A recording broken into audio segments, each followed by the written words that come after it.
Hello friends, मैं आपसे एक स्वागत करता हूं आपका हमारे यूट्यूब चैनल पर। आज हम लोग पढ़ेंगे प्रश्नावली 3D में प्रयोग होने वाले सूत्र के बारे में, जिसका नाम है वज्र गुणन विधि। तो चलिए शुरू करते हैं। तो देखिए, वज्र गुणन विधि यानी कि क्रॉस मल्टीप्लिकेशन मेथड होता क्या है।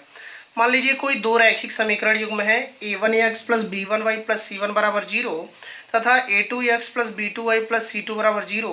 तो अगर इस तरह का दो रैखिक समीकरण युग्म दे दे और उसको वज्र गुणन विधि से क्या करना हो, हल करना हो, तो किस सूत्र का प्रयोग करेंगे। तो देखिए, हल करने के लिए इसी सूत्र का प्रयोग किया जाता है। देखिए, देखने में तो बहुत बड़ा लग रहा है लेकिन बहुत ही आसान है। करना क्या होता है, सबसे पहले जो रैखिक समीकरण है इससे तुलना करके a1 b1 c1 निकाल लेंगे और दूसरे समीकरण को इससे तुलना करके a2 b2 c2 निकाल लेंगे। उसके बाद ये सूत्र लिखते हैं और सूत्र लिखने के बाद करना क्या होता है, देखिए सबसे पहले b1 में c2 का गुणा करते हैं, b1 में c2 का गुणा, फिर माइनस का चिन्ह लगा करके b2 में c1 का गुणा। तो देखिए बताएं, पहले b1 में c2 का गुणा तो b1 c2 होगा। तो देखिए यहाँ लिखा है b1 c2, फिर माइनस का चिन्ह लगाते हैं तो माइनस लगा हुआ है, फिर b2 में c1 का गुणा करते हैं तो b2 c1। उसके बाद बराबर का चिन्ह है, फिर y बटे यहाँ भी ऐसे c1 में a2 का गुणा करेंगे तो c1 a2 हो जाएगा, c1 a2, फिर माइनस का चिन्ह लगाते हैं। उसके बाद इन दोनों का गुणा करते हैं यानी कि c2 में a1 का, तो ये आपका c2 a1 हो गया। ऐसे ही बराबर के बाद जो होता है a1 में पहले b2 का गुणा कर लेते हैं तो ये आपका a1 b2 मिल जाता है, फिर माइनस का चिन्ह लगा करके इन दोनों का गुणा करते हैं तो आपका a2 b1 मिल जाता है। अब सूत्र ऐसे ही लिख करके सॉल्व करना होता है क्वेश्चन को। सबसे पहले x बटे यहाँ देखिए b से शुरू होता है, b1 b2 c1 c2, जहाँ खत्म हुआ फिर अगला उसी से शुरू होगा, c1 c2 से खत्म हुआ तो y बटे c1 c2, उसके बाद a1 a2, फिर यहाँ a1 a2 पे खत्म हुआ तो ये a1 a2 से ही शुरू होगा तो 1 बटे a1 a2 और b1 b2। अब यहाँ इसके माध्यम से समझिए, b के बाद c वाला लिखते हैं, c के बाद फिर a वाला, a के बाद फिर b वाला। तो यहाँ देखिए b1 b2 के बाद c1 c2 है, अब यहाँ c1 c2 के बाद फिर a1 a2 है ना, क्योंकि c के बाद a आ गया, फिर a1 a2 के बाद क्या आ जा रहा है b1 b2। तो इसी सूत्र का प्रयोग करके हम क्या करते हैं, समीकरणों को हल करते हैं और यही जो विधि है कहा जाता है आपका वज्र गुणन विधि। अब देखिए, जब गुणा करके हम क्या करते हैं, ऐसे घटाते हैं तो इसमें भी दो स्थितियां होती है। दो स्थितियां क्या होती है, पहला स्थिति ये होता है कि यदि a1 b2 minus a2 b1, इसकी बात कर रहे हैं, a1 b2 minus a2 b1, अगर ये जीरो के बराबर नहीं है, मतलब जीरो के बराबर नहीं है, यहाँ कुछ अंक आ जा रहा है, तब जो दोनों रैखिक समीकरण युग्म रहेंगे उसका क्या होगा, केवल एक यानी कि कितना हल होगा, अद्वितीय हल होगा, केवल एक हल होगा। अब देखिए, ये तो शर्त था कि अगर ये जीरो के बराबर नहीं है तब तो उसका एक ही हल होगा।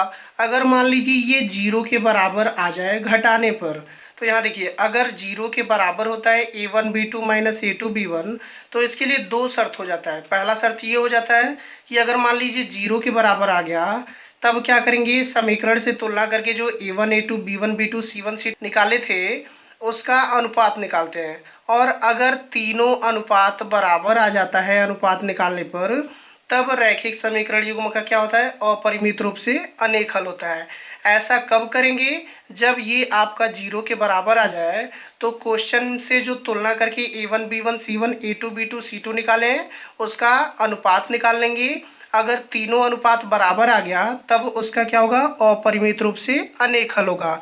ये तो फर्स्ट वाला है। और अगर मान लीजिए अनुपात तीनों निकाल लिए और अनुपात निकालने के बाद केवल आपका a1 बटे a2 और b1 बटे b2 बराबर आ रहा है, c1 बटे c2 बराबर नहीं आ रहा है, तब इस रैखिक युग्म का क्या होता है, कोई हल नहीं होता है। तो देखिए दूसरे शर्त के अनुसार अगर a1 b2 minus a2 b1 बराबर जीरो होगा, यानी कि लास्ट वाला पद आपका जीरो होगा, तो अनुपात निकालेंगे, तीनों अनुपात बराबर है तो अनेक हल होगा, और दो अनुपात बराबर है, तीसरा वाला अनुपात बराबर नहीं है तो कोई हल नहीं होगा। आप लोगों को एक एग्जाम्पल भी समझा देते हैं। जैसे देखिए यहाँ दिया है, निम्न रैखिक समीकरण युग्म को वज्र गुणन विधि से हल कीजिए। दो समीकरण दिया है तो बताया गया है पहले तुलना करके a1 a2 b1 b2 और c1 c2 निकालेंगे। तो देखिए पहला समीकरण लिख करके क्या करेंगे, a1 x plus b1 y plus c1 बराबर 0 से तुलना करेंगे तो a1 बराबर आपका 3 मिलेगा तो a1 बराबर 3 हो जाएगा। b1 बराबर यहाँ कुछ नहीं तो 1 है ना, तो b1 बराबर 1 और c1 बराबर क्या हो जाएगा माइनस में 30। ऐसे ही दूसरा समीकरण लिख करके a2x plus b2y plus c2 बराबर 0 से तुलना करेंगे तो आपका a2 बराबर देखिए मिल जाएगा 2, b2 बराबर मिल जाएगा 5 और c2 बराबर माइनस 33। अब वज्र गुणन विधि वाला क्या करेंगे, सूत्र लिखेंगे। अब देखिए ऐसे सूत्र लिखने के बाद क्या करते हैं, मान रखते हैं। बहुत ही आसान है, कठिन नहीं है। देखिए b1 आपका 1 है तो b1 की जगह 1 हो गया, b2 आपका 5 है तो b2 की जगह 5 हो गया, बीच में थोड़ा गैप रखेंगे। c1 आपका -30 है तो -30 और c2 आपका -33 है तो -33, बराबर है तो बराबर, y लिखा है y लिखिए, बटे c1 का मान कितना है -30 तो -30 रखेंगे, c2 का मान आपका है -33 तो -33 रखिए। फिर a1 है a2 है तो a1 आपका 3 है तो a1 की जगह 3, अब a2 का मान 2 है तो a2 का मान 2, बराबर 1 बटे a1 a2 है तो a1 3 a2 2 था तो ये आपका 3 2 हो गया। इसके बाद b1 b2 है तो b1 आपका 1 है, b2 आपका 5 है। अब बताया गया है तिर्यक गुणा करते हैं तो देखिए x बटे -33 में 1 का, पहले इन्हीं दोनों का होता है तो -33 में 1 का गुणा होगा -33 और बीच में माइनस का चिन्ह लगाते हैं, सूत्र में बताया गया है। फिर इन दोनों का गुणा होगा तो देखिए 5 में -30 का करेंगे तो माइनस में 150 हो जाएगा। फिर बराबर y बटे इन दोनों का पहले करना है तो -30 दूनी -60, फिर माइनस जो सूत्र में होता है, उसके बाद इन दोनों का गुणा करेंगे तो -33 में 3 का होगा तो -99, फिर बराबर 1 बटे 3 पचे कितना हो गया 15, फिर सूत्र वाला माइनस और 2 एकम कितना हो गया 2। अब देखिए इसको आगे हल करेंगे तो ये आपका हो जाएगा x बटे -33 माइनस माइनस प्लस 150। यहाँ देखिए y बटे -60 और माइनस माइनस प्लस ये आपका 99 हो गया और बराबर 1 बटे 15 में से 2 घटाएंगे कितना आएगा 13। अब देखिए आगे हल करेंगे तो x बटे 150 से 33 घटाएंगे तो आपका आ जाएगा कितना 117, फिर y बटे 99 में से 60 घटाएंगे तो कितना आएगा आपका 39 आ जाएगा, बराबर 1 बटे 13। अब यहाँ से ध्यान दीजिए, पहले x वाले को अंतिम वाले पद के साथ लेके हल करेंगे, फिर y वाले को अंतिम वाले पद के साथ, यानी कि पहले x बटे 117 बराबर 1 बटे 13। अब यहाँ से हल करेंगे तिर्यक गुणा करके तो देखिए 13 में x का होगा 13x और 117 में 1 का होगा तो 117, 13 से 117 9 बार में कट जाएगा तो x बराबर आपका मिल जाएगा 9।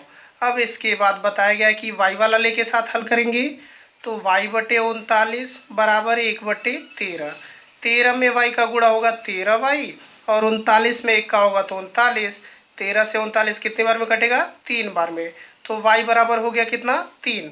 तो ये है आपका वज्र गुणन विधि, बहुत ही आसान होता है। तो वीडियो अगर पसंद आया हो तो लाइक शेयर और चैनल को सब्सक्राइब करना मत भूलिएगा। मिलते हैं नेक्स्ट वीडियो में। Thank you, thanks for watching.